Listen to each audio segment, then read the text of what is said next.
السلام علیکم۔ صدقہ کیا کرو۔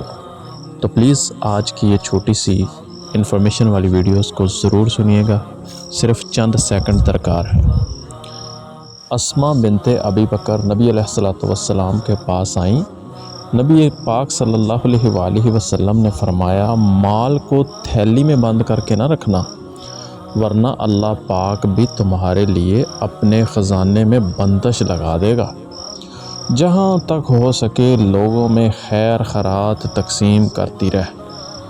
صحیح بخاری 1434 نمبر پر اس کا حوالہ نمبر ہے۔ تو اللہ سے دعا ہے اللہ تعالی ہم سب کو بھی زیادہ سے زیادہ خیر خیرات تقسیم کرنے کی توفیق عطا فرمائے، کیونکہ مال کو بند کر کے نہیں رکھنا چاہیے، نہیں تو اللہ تعالیٰ جو ہے وہ خزانے میں بندش لگا دیتے ہیں۔